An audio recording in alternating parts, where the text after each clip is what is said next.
प्यारे बच्चों, संस्थाओं का कामकाज चैप्टर हम पढ़ रहे हैं। पिछली वीडियो में हमने भारत की महत्वपूर्ण संस्थाओं के बारे में पढ़ा है। एक उदाहरण के माध्यम से इन संस्थाओं के कामकाज को समझने की कोशिश की है। बच्चों, इन्हीं संस्थाओं में से एक महत्वपूर्ण संस्था है संसद, जिसके बारे में आज हम पढ़ेंगे। बच्चों, किसी भी लोकतांत्रिक देश में जनप्रतिनिधि जनता की ओर से राजनीतिक अधिकारों का प्रयोग करते हैं। बच्चों, निर्वाचित प्रतिनिधि का अर्थ होता है कि वे लोग जो जनता द्वारा चुने गए हैं। भारत में निर्वाचित प्रतिनिधियों की राष्ट्रीय सभा संसद कहलाती है। राज्य सत्र पर यह सभा विधानसभा कहलाती है और जनता की ओर से संसद और विधानसभा के सदस्य कई तरह के राजनीतिक अधिकारों का प्रयोग करते हैं। संसद के विशेष अधिकार क्या क्या हैं? आइए पढ़ते हैं। सबसे पहले कानून बनाने या विधि निर्माण का अधिकार, कर बढ़ाने का अधिकार, बजट बनाने का अधिकार, कर और बजट के अलावा अन्य वित्त विधेयकों को बनाने का अधिकार संसद के पास है। हमें संसद की आवश्यकता क्यों है? आइए बच्चों, सबसे पहले संसद के महत्वपूर्ण कार्य देखते हैं। कानून बनाने का अधिकार, मौजूदा कानूनों में संशोधन कर सकती है। संसद जो भी कानून है बच्चों, उनमें बदलाव कर सकती है। दूसरा है, मौजूदा कानूनों को खत्म करके उनकी जगह नए कानून बना सकती है। संसद सरकार चलाने वालों को नियंत्रित कर सकती है। बच्चों, सबसे पहले यह समझते हैं कि सरकार कैसे बनती है। बच्चों, संसद में चुने हुए प्रतिनिधि होते हैं। ये जनता द्वारा चुने हुए प्रतिनिधि किसी न किसी राजनीतिक दल से संबंधित होते हैं। संसद में जो राजनीतिक दल अपना बहुमत सिद्ध कर पाता है, वह सरकार का गठन करता है। बहुमत का अर्थ है संसद के कुल सदस्यों में से आधे से अधिक सदस्यों का समर्थन हासिल करना। तो जो राजनीतिक दल समर्थन हासिल करने में कामयाब रहता है, वह सरकार बनाता है। लेकिन संसद के पूर्ण समर्थन की स्थिति में ही सरकार चलाने वाले फैसले ले सकते हैं। संसद की पूर्ण समर्थन की अगर स्थिति नहीं बनती है, तो सरकार के लिए किसी भी फैसले पर अपनी मुहर लगाना संभव नहीं हो पाता। सरकार के हर पैसे पर संसद का नियंत्रण होता है। संसद की मंजूरी के बाद ही सार्वजनिक पैसा जो है खर्च किया जा सकता है। सार्वजनिक मसलों यानी जिससे पूरे देश जो है जिन मुद्दों से प्रभावित होता हो और देश की राष्ट्रीय नीति पर चर्चा और बहस के लिए संसद ही सर्वोच्च संस्था है। बच्चों, किसी भी कानून को बनाने के लिए, नीति को बनाने के लिए संसद में चर्चाएं होती हैं, उस पर बहस होता है।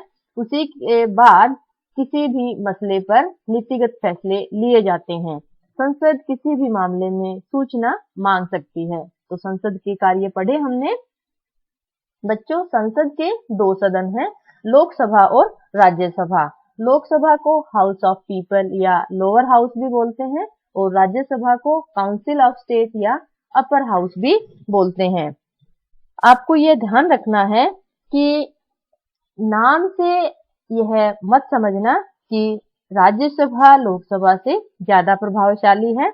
बच्चों, यह महज आम बोलचाल की भाषा में ऐसा बोला जाता है। हमारे संविधान में इस भाषा का इस्तेमाल नहीं है।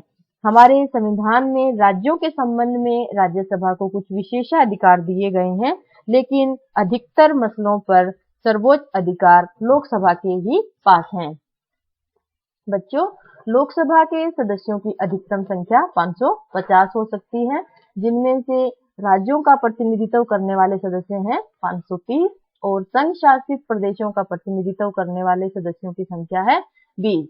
बच्चों, दो एंग्लो इंडियन समुदाय के सदस्य भी प्रतिनिधित्व कर सकते थे, लेकिन जनवरी 2020 में एक संविधान संशोधन द्वारा अब एंग्लो इंडियन समुदाय का प्रतिनिधित्व समाप्त कर दिया गया है। वर्तमान में 17वीं लोकसभा में 543 सदस्य हैं बच्चों, याद रखने हैं। राज्यसभा में अधिकतम सदस्य संख्या 250 है बच्चों। राज्यों और संघ शासित प्रदेशों के प्रतिनिधि 238 हैं और राष्ट्रपति द्वारा मनोनीत सदस्य 12 हैं। बच्चों, राष्ट्रपति 12 ऐसे सदस्य मनोनीत करते हैं जिन्होंने संगीत, साहित्य, खेल के क्षेत्र में उत्कृष्ट योगदान दिया हो। लोकसभा के सदस्यों का चुनाव प्रत्यक्ष रूप से बच्चों जनता द्वारा किया जाता है, सीधे मताधिकार का प्रयोग करके, जबकि राज्यसभा के सदस्यों का चुनाव अप्रत्यक्ष रूप से होता है। विभिन्न राज्यों की विधानसभाओं से निर्वाचित सदस्य राज्यसभा के सदस्य चुनते हैं। लोकसभा का कार्यकाल 5 वर्ष होता है और राज्यसभा का 6 साल। लोकसभा एक स्थायी सदन है बच्चों। 5 वर्षों की अवधि समाप्त हो जाने पर लोकसभा खुद भंग हो जाती है। कुछ परिस्थितियों में संसद को पूर्ण कार्यावधि समाप्त होने से पहले भी भंग किया जा सकता है। कुछ विशेष परिस्थितियों में ध्यान रखना है बच्चों, लोकसभा की जो कार्यावधि है वह 5 वर्ष है, इसके बाद यह सदन भंग हो जाता है। लेकिन कुछ विशेष परिस्थितियों में संसद को पूर्ण कार्यावधि होने से पहले भी समाप्त किया जा सकता है। प्रधानमंत्री की सिफारिश पर राष्ट्रपति इसे पहले भी भंग कर सकता है। आपातकाल की स्थिति में संसद लोकसभा की कार्यावधि बढ़ा सकती है। आपातकाल का अर्थ होता है बच्चों देश पर किसी तरह का संकट आ जाना, विपदा आ जाना, तो ऐसी स्थिति में संसद लोकसभा की जो कार्यावधि है वो बढ़ा सकती है, समय बढ़ा सकती है। लेकिन यह जो समय है 1 साल से ज्यादा नहीं बढ़ाया जा सकता एक बार में। दूसरा बच्चों, राज्यसभा एक स्थायी सदन है, इसे भंग नहीं किया जा सकता। बच्चों, राज्यसभा के 1/3 सदस्य हर 2 साल के बाद सेवानिवृत्त हो जाते हैं, इसीलिए यह एक स्थायी सदन है, कभी भी भंग नहीं होता। बच्चों, संसद के दोनों सदनों के बारे में पढ़ा हमने। भारत के राष्ट्रपति के बारे में पढ़ते हैं। संसद का अभिन्न अंग होता है बच्चों राष्ट्रपति। क्यों? आइए पढ़ते हैं। राष्ट्रपति दोनों सदनों में से किसी भी सदन का सदस्य नहीं होता। वह न तो किसी सदन में बैठता है और न ही उसकी चर्चाओं में भाग लेता है। लेकिन राष्ट्रपति समय समय पर संसद के दोनों सदनों को इकट्ठी यानी संयुक्त अधिवेशन के लिए आमंत्रित कर सकता है। और बच्चों, संसद द्वारा जो फैसले लिए जाते हैं वे राष्ट्रपति की मंजूरी के बिना लागू नहीं हो सकते। किसी भी फैसले के लिए राष्ट्रपति की मंजूरी आवश्यक है। इसीलिए बच्चों, राष्ट्रपति संसद के अभिन्न अंग होता है। लोकसभा बनाम राज्यसभा। बच्चों, अधिकतर मसलों पर सर्वोच्च अधिकार लोकसभा के पास है। हमने पीछे पढ़ा है कि लोकसभा और राज्यसभा में से लोकसभा ज्यादा शक्तिशाली है। किसी भी सामान्य कानून को पारित करने के लिए दोनों सदनों की जरूरत होती है, अर्थात लोकसभा और राज्यसभा दोनों सदनों की। अगर किसी प्रकार का विवाद दोनों सदनों में मतभेद होता है तो अंतिम फैसला दोनों के संयुक्त अधिवेशन में किया जाता है। लोकसभा में सदस्यों की संख्या अधिक होने के कारण लोकसभा के ही सदस्यों के विचारों को प्राथमिकता मिलने की संभावना रहती है। बच्चों, पैसे संबंधित मामलों में भी लोकसभा के पास ज्यादा अधिकार है। कैसे? आइए पढ़ते हैं। बजट या पैसे संबंधित कानून बच्चों राज्यसभा खारिज नहीं कर सकती अगर लोकसभा उसे पारित कर देती है। राज्यसभा उसे पारित करने में केवल 14 दिन की देरी कर सकती है। उनमें संशोधन का सुझाव भी दे सकती है, यानी वित्त विधेयकों में अगर कोई संशोधन है, कोई बदलाव है, तो राज्यसभा सिर्फ सुझाव दे सकती है।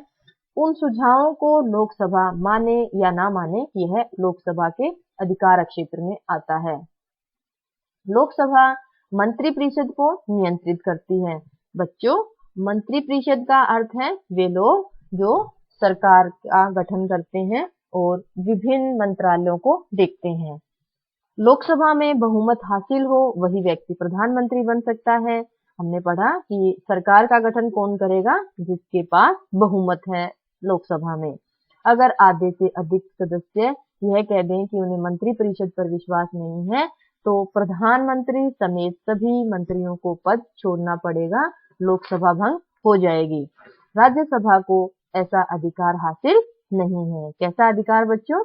कि राज्यसभा को भंग नहीं किया जा सकता, अविश्वास प्रस्ताव नहीं लाया जा सकता राज्यसभा के सदस्यों के खिलाफ। बच्चों, आज हमने संस्थाओं में एक महत्वपूर्ण संस्था संसद के बारे में पढ़ा, दोनों सदनों के बारे में देखा, लोकसभा और राज्यसभा के बारे में। हमने साथ ही यह भी पढ़ा कि ज्यादातर मामलों में लोकसभा ज्यादा शक्तिशाली है कल हम कार्यपालिका के बारे में पढ़ेंगे कि ये कैसे कार्य करती है। धन्यवाद।